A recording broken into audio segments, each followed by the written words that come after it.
Bonjour et bienvenue sur la chaîne Les Secrets du Samadhi.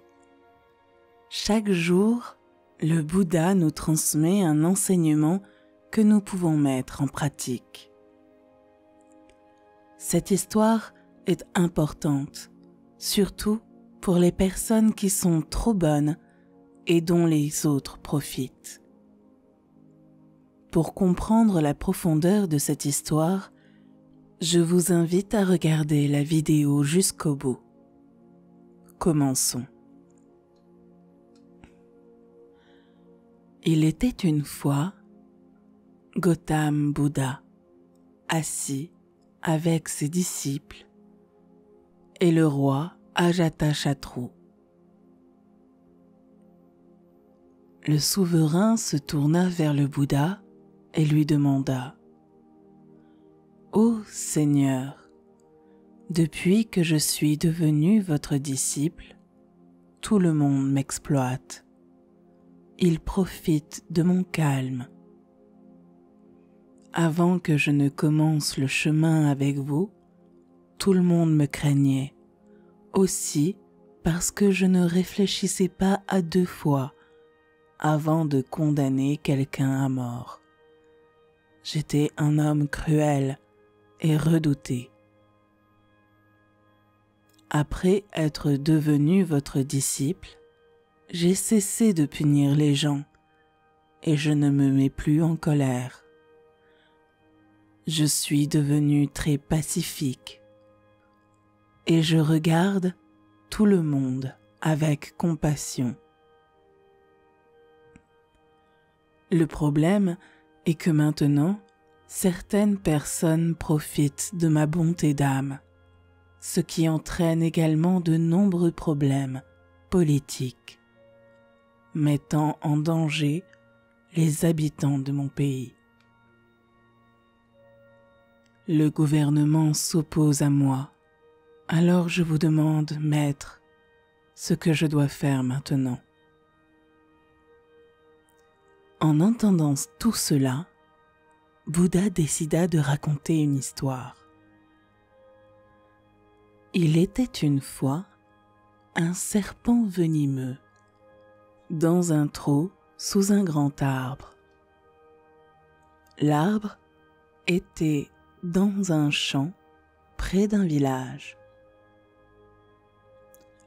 Le serpent attaquait les gens qui passaient par là et avec sa morsure venimeuse, les tuait.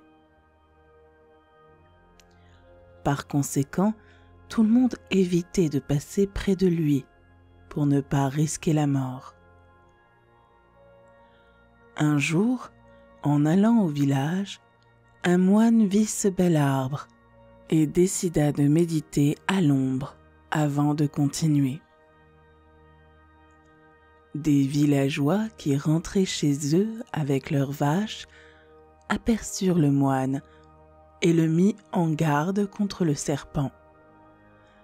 Ils lui dirent que le reptile était si dangereux que quiconque osait s'en approcher serait mordu par son venin mortel.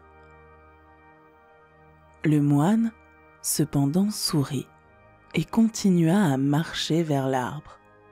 Il s'assit alors pour méditer. Le serpent sortit de sa tanière avec un sifflement furieux, prêt à mordre. C'est à ce moment que le moine psalmodia un mantra en le regardant droit dans les yeux. Et miraculeusement, l'animal se mit à lui parler. Le reptile demanda: « Ô homme, n'as-tu pas peur de moi?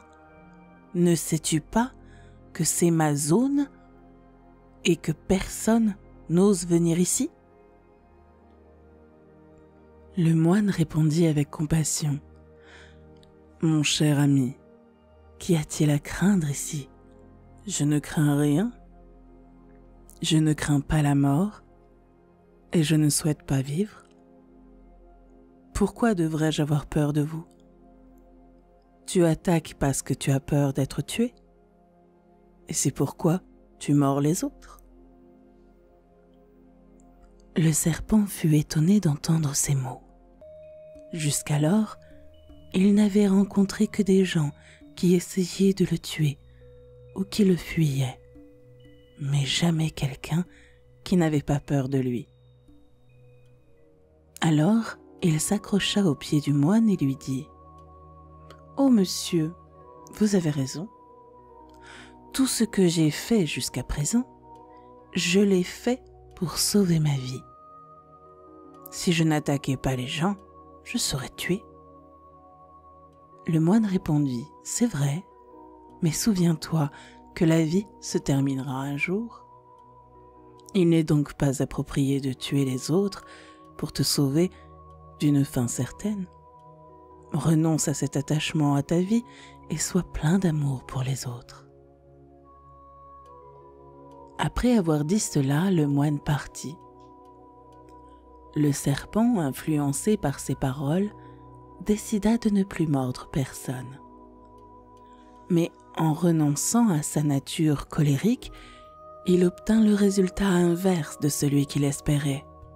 En effet, les passants, le considérant comme inoffensif, profitèrent de son calme et le taquinèrent, le griffant et le blessant. L'animal était fatigué, blessé et triste. Quelque temps plus tard, sur cette route menant au village, le moine passa à nouveau. Il vit le serpent dans un état pitoyable et lui demanda « Oh mon ami, comment as-tu été réduit à cet état pitoyable? Qui t'a blessé ?» Le serpent répondit « Oh bienheureux, tu m'as dit d'abandonner ma nature colérique et de ne pas mordre les autres. Depuis que j'ai suivi ton conseil et adopté la paix, les gens ont commencé à se comporter mal à mon égard. Maintenant que personne ne me craint, ils viennent me faire du mal, me laissant dans une condition misérable. La vie est devenue très difficile pour moi. » En entendant cela, le moine lui dit « Mon cher serpent, il semble que tu aies mal interprété mon sermon. Je t'ai dit de ne pas mordre les autres, mais je ne t'ai pas empêché de siffler en cas de légitime défense. » Après avoir raconté cette histoire au roi Ajatashatru, le Bouddha lui demanda « Cher roi, qu'as-tu compris de cette histoire ? Je t'ai dit de ne pas être cruel et de renoncer à ta colère, mais pas de cesser d'être roi. Je t'ai demandé de remplir tes devoirs en maintenant un état de droit afin que les gens puissent vivre en paix dans ton royaume et ne pas ressentir une quelconque insécurité. Tu dois être un moine à l'intérieur et un dirigeant à l'extérieur. Aujourd'hui encore, le Bouddha nous a laissé un nouvel enseignement à chérir. Si nous observons le monde qui nous entoure, nous constatons que les gens profitent souvent des bons, les croyant plus faibles. Mais ce n'est pas le cas. Ceux qui sont trop bons ne doivent pas changer leur être, mais seulement leur attitude, selon les circonstances. Il faut faire comme les acteurs qui jouent un rôle qui ne leur appartient pas dans la vie réelle. C'est l'art de vivre, et si vous pouvez l'apprendre, personne ne pourra vous empêcher de mener une existence sereine et réussie, en restant bon enfant et en empêchant les autres de profiter de vous. Nous sommes arrivés à la fin de cette vidéo. Et je suis sûre que cette leçon de vie du maestro vous a fait beaucoup réfléchir. Écrivez dans les commentaires comment vous gérez ces situations et si vous avez déjà eu les mêmes comportements du serpent ou du roi. Abonnez-vous à la chaîne pour ne pas manquer les prochains enseignements. À bientôt Bouddha vous bénit.